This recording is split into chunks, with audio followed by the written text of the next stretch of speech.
Mesdames et messieurs, merci de votre fidélité. Bienvenue dans ce nouveau numéro de Actu Soir sur HK6 Télévision. Et aujourd'hui, nous allons parler de cette thématique relative à ces communiqués de l'Union pour la démocratie et le progrès social rendu public. Et dans ces communiqués, l'UDPS rejette en bloc la démarche de négociation tendant à organiser, bien sûr, la démarche de la SYNCO et de l'SCC tendant à organiser des négociations en dehors de processus de Luanda et de Nairobi. On va analyser bien sûr cette question sur ce plateau avec le président Patrick Makolo qui est au cadre au sein de l'ADPEC. Il est également coordonnateur national de l'ONG Cris d'alarme Sauvons le Congo. Président, bonjour et bienvenue. Bonjour, merci. Il s'agit de la génération Cris d'alarme Sauvons le Congo. Voilà, merci. GCA-ONG, Sauvons le Congo. Oui, merci beaucoup d'avoir accepté notre invitation. C'est bien moi. Alors, quelle est votre lecture d'abord des démarches entreprises par l'Église du Christ au Congo et la SYNCO en termes d'organisation de négociations dans leur pacte de paix sociale? Quelle est votre lecture de ces négociations? Bon, j'ai trouvé étincelant les deux groupes de prélats catholiques et de l'ECC, l'Église de Christ au Congo. Ce qui m'a surpris parce que je les ai vus vraiment très assidus, et très actifs. Et pourtant, il n'y a pas plus tard que longtemps qu'ils étaient en train de condamner totalement toute action gouvernementale, de critiquer la gouvernance du président de la République, susciter, je ne sais pas, le mécontentement de la population, et ainsi de suite. Mais subitement, quand je les trouve en train de jouer ces rôles, il y a de quoi se poser des questions. On s'est dit, est-ce qu'il n'y a pas anguille sous roche? Ils sont là, assidus, et ils demandent au chef de l'État, ils font des propositions. Il n'y a pas longtemps qu'ils nous ont pas encore fait le rapport de ceux qui sont allés parler avec Kagame au Rwanda. Alors tout ça, ça pose un peu de questions. On a l'impression d'être devant un porteur d'un cadeau empoisonné pour peut-être, entre guillemets, vendre le Congo. Vous pensez qu'on ne peut pas accorder une certaine crédibilité à ces leaders religieux? Il faut vraiment prendre ces soi-disant leaders avec beaucoup avec des pincettes, parce que leur rôle frise un peu la neutralité. Moi, je pense qu'on pouvait les appeler peut-être les alliés du M23, par exemple. Mais bon, en fait, comme ils gardent encore leur soutane, bon, en tout cas, la confiance, moi je crois que le taux est déficitaire. Alors, ils ont été reçus par le chef de l'État, Félix. Oui, le chef de l'État, il reçoit tout le monde. Ils ont été reçus également par certains leaders de l'opposition, notamment Martin Fayulu, Adolphe Muzito, Délice Sanga. On sent que les leaders religieux sont en train de vraiment aller à la rencontre de toutes les classes ou les couches politiques pour essayer de trouver une issue favorable en termes de négociation. Est-ce que cette façon de consulter plusieurs classes politiques est une façon de dire que voilà, on peut leur accorder quand même une certaine crédibilité parce qu'ils sont partout? Le crédit de confiance est déficitaire par les prises de parole du prélat catholique, surtout leur chef là, c'est qui comment on l'appelle encore, le cardinal ici, c'est Ambongo, tout ça. Ouais. Alors celui-là, souvent, bon, en fait, ces prises de parole montrent déjà sa tendance, son attachement. Il est pratiquement elle du M23. Est-ce que l'Église a des penchants? Oui, par ses prises de parole, parce qu'on reconnaît aussi le moine par sa soutane. Lui, il est prélat catholique, il est pasteur, mais ses prises de parole semblent être un opposant allié à M23. Donc c'est là que j'ai dit que le crédit de confiance est déficitaire pour accepter que cet homme-là viennent avec ces propositions, qu'on les accepte comme ça à bras ouverts. On doit vraiment bien contrôler si en dessous là il n'y a pas quelque chose de dangereux pour vendre le pays. Donc je crois que ce rôle, on pouvait peut-être lui accorder le crédit de confiance quand il était au Rwanda, s'il pouvait même dire un mot, citer quand même que le Congo est agressé. Moi je crois que là on pouvait quand même lui accorder ce crédit. Mais il n'a rien dit de mal. Il a même félicité les autorités rwandaises. Il a loué tout ça. Il a même utilisé des textes bibliques pour corroborer un peu tout ce qu'ils font de bien dans le monde. Mais alors, en tout cas, je crois que le crédit de confiance est déficitaire pour nous qui voulons, nous la génération, cri d'alarme, sauvons le Congo. Nous voulons sauver le Congo. Nous ne voulons pas vendre ce Congo à moins cher pour les intérêts des individuels. Mais est-ce que c'est dans cette optique que l'UDPS, on rappelle que c'est un parti présidentiel au sein de l'Union sacrée de la nation et vous êtes aussi membre de l'Union sacrée. Est-ce que c'est dans cette optique que l'UDPS rejette en bloc cette démarche entreprise par l'ECC et la SANCO? L'UDPS trouve en face de lui un opposant farouche au nom de c'est quoi, Ambongo, tout ça. Mais alors, voilà, donc, c'est tout à fait normal que l'UDPS, dans le point 8 de son communiqué, insiste un peu pour dire que vraiment, ça risque d'être de l'arnaquage. Hein, c'est de l'arnaque. Hein. Ils estiment que le seul processus crédible, c'est le processus de Luanda et de Nairobi. En dehors de ce processus, ils ne peuvent pas accepter la procédure entamée par le processus de Luanda est très crédible. Et je crois que pour tout celui qui veut sauver le Congo, doit soutenir ce processus de Rwanda, surtout de Luanda. Parce que le processus de Luanda, c'est celui-là qui veut clouer Kagame dans son rôle d'agresseur. Kagame a amené le M23 ici pour piller.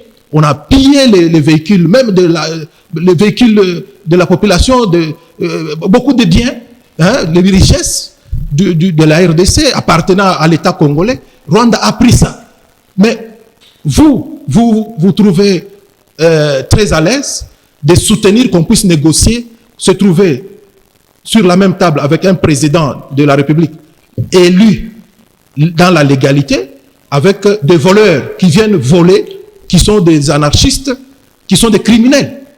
Vous voyez, je ne comprends pas vraiment, même si on peut habiller ça pour rechercher la cohésion nationale interne, mais je ne pense pas qu'un bon Congolais qui aime son pays peut aller derrière un Kagame pour avoir les armes afin de venir voler les biens du pays et tuer les Congolais. Combien de Congolais sont morts? On peut aller au-delà parce que personne les vraies statistiques. Ne détient les vraies statistiques. On peut parler même de 30 millions, même de 20 millions. Vous voyez combien de Congolais sont morts depuis 30 ans? Qui est là seulement pour compter, nous donner les statistiques correctes? Est-ce que le processus de Luanda porte ses fruits jusqu'à présent au regard de démarches diplomatiques entreprises? Il y a beaucoup de contrevents. Il y a beaucoup de contrevents étant donné que les intérêts sont partagés. La communauté internationale elle-même n'inspire pas confiance parce qu'elle fait semblant de... Parce que souvent on nous montre qu'on ferme la bouche, on fait ça. Donc, mais moi, je dis qu'on ferme même les yeux, mais pendant qu'on tue, on ferme les yeux. Donc, c'est-à-dire la communauté internationale fait un faux semblant. Est-ce que le président de la République l'a fustigé de méconnaître lors de sa sortie, dans son adresse? Les méfaits. Non, vous dites le président de la République. Oui, il a dit que le silence complice de la communauté internationale. C'est exactement le mot qui convient. C'est un silence complice, un faux semblant. Parce que la communauté internationale comprend. Nous parlons même la langue française, que l'on parle à l'Union européenne et qu'on sort.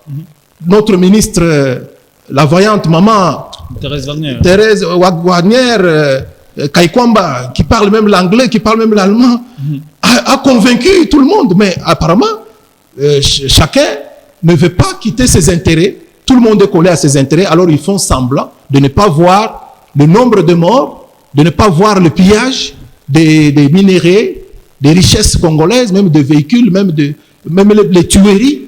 On ne voit pas la destruction de la RDC, les retardements du développement. On veut sous-développer la RDC. Alors, parce que les voies diplomatiques tardent encore, qu'est-ce que la RDC peut faire entre-temps? Oui, c'est-à-dire, comme le ministre de la communication a toujours dit, mon homonyme Patrick a toujours dit qu'on ne néglige pas un seul front. Tous les fronts sont en alerte. Front diplomatique, front économique, front militaire, front, tous les fronts juridiques, tout. Tous les fronts, on doit, parce qu'ici, cette guerre, il y a aussi, on a parlé de génocostes. Ouais. C'est une guerre aussi économique. Surtout, c'est l'économie qui fait que le Rwanda ne veut pas lâcher d'une seule prise sa présence en RDC. Le Rwanda peut venir en RDC sous plusieurs formes. Hein, se cache derrière le M23, se cache derrière CNDP, se cache derrière tous les noms qu'on a inventés là-bas, Mutebusi et consorts. Le Rwanda se cache derrière tout ça, mais c'est le Rwanda. Alors, Monsieur Makolo, oui, toujours dans ce même communiqué, l'UDPS dénonce une empathie manifeste des leaders religieux à l'endroit des institutions de la République. Êtes-vous de cet avis? L'empathie est manifeste, effectivement. J'ai commencé par le dire, parce que je n'ai pas, moi, cité autrement les chats. J'ai cité les chats par son nom. Donc, l'empathie est vraiment manifeste. Parce que je vous ai dit que le crédit de confiance est déficitaire par rapport aux sorties médiatiques incessantes de ce prélat catholique-là, qui aujourd'hui est le chef de file de la délégation des chefs religieux pour parler de la cohésion nationale et tout ça. Moi, je crois que la cohésion nationale doit commencer dans l'Église. Il peut un peu rectifier ses homélies chaque fois quand il est devant les fidèles.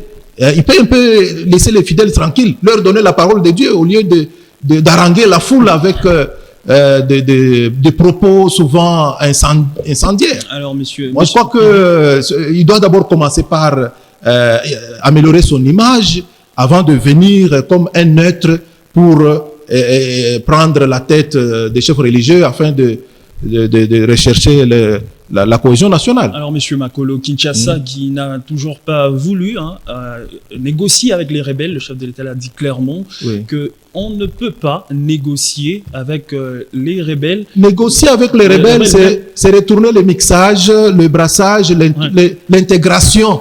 Oui, et dans ce communiqué... Des rebelles dans l'armée. Et là, dans leur pacte social, les leaders religieux voudraient bien inclure le M23. Mais c'est ça, c'est tout ce qui les intéresse. C'est tout ce qui les intéresse. C'est ça, ce qui semblait caché. C'est tout ce qui les intéresse. Mais que le M23 soit là, qu'on retourne encore à la case de départ, qui est le mixage, qui est le brassage, qui est l'intégration des rebelles dans l'armée. Les Rwandais, ils viennent, ils occupent le poste dans l'armée, dans la police, dans l'administration, dans les services d'intelligence. Donc pour vous, il n'y a pas lieu de collaborer, il n'y a pas lieu de négocier avec les rebelles. Je sais que le souci du Rwanda, le souci de Kagame depuis tout ce temps, même quand il avait refusé de répondre présent à Luanda, à la dernière rencontre qui a échoué, c'est parce que lui réclamait, il a mis comme condition d'abord que le président de la République puisse s'asseoir sur la même table que le rebelle du M23. D'abord. Donc ça c'est la mission que Ambongo a menée pour faire plaisir à son maître Kagame. Ne trouvez-vous pas qu'il y a contradiction parce que dans le même communiqué, l'UDPS estime que seul le processus de Luanda et de Nairobi est envisageable, or qu'en croire le propos de la ministre des Affaires étrangères Thérèse Wagner, le processus de Nairobi peut inclure quelques groupes rebelles pour une question de négociation. Seul le processus de Luanda inclut les États. Mais dans le processus de Nairobi, là, le champ est beaucoup plus ouvert, où on peut inclure... Vous savez, le processus de Luanda est très important. Pourquoi? Parce qu'on touche directement aux concernés. Kagame. On touche directement à Kagame, parce que c'est lui le cerveau. Il y a Kagame, il y a Museveni, tout ça. Et puis, il y a les États-Unis derrière, il y a la communauté internationale derrière, et tout ça. Donc, comprenez, imaginez-vous, ils ont signé un accord pour soutenir le Rwanda. Dernièrement ici, un accord pratiquement qui renforce la puissance économique et même militaire du Rwanda pour continuer avec ces sales besognes en RDC. Alors, donc vous trouvez que on ne peut pas passer outre pour dire que non, comme si on veut faire semblant. Non, on ne fait pas le faux semblant, c'est Kagame. Et d'ailleurs, pour moi, c'est le processus du Luanda qui va résoudre tous les problèmes. Le processus là de Nairobi, il y a des Tutsis dedans, Tutsiland derrière, en train d'introduire, parce que j'ai vu même dernièrement, ils ont dit y compris le M23. Tous les groupes armés doivent négocier avec le gouvernement de la RDC, y compris le M23. C'était ça la demande de Kagame. Donc c'est-à-dire de Luanda. Kagame, M23, c'est la face de l'iceberg qui se fait voir.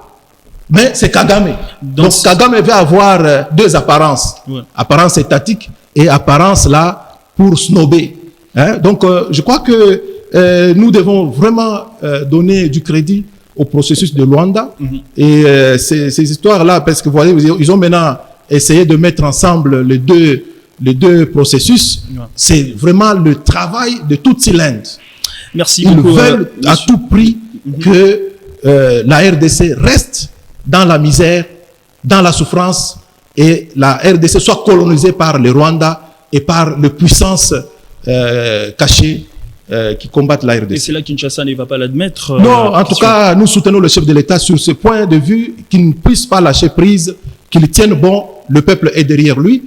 Cette guerre peut durer même 100 ans, mais nous allons la gagner pour une seule fois pour toutes. Pas encore continuer à négocier des conciliables indéterminés et des accords, des consensus qui n'apportent rien à l'avenir du pays. Nous ne devons pas hypothéquer le pays, nous devons vraiment protéger notre avenir et nous devons aussi sauver ce Congo. C'est pour cela il y a l'existence de l'ONG Génération Cri d'Alarme, Sauvons le Congo. Merci beaucoup, Monsieur Makolo, d'avoir accepté notre invitation. C'est bien moi qui vous remercie pour avoir permis que je puisse porter ma parole à la population respectueuse de la RDC.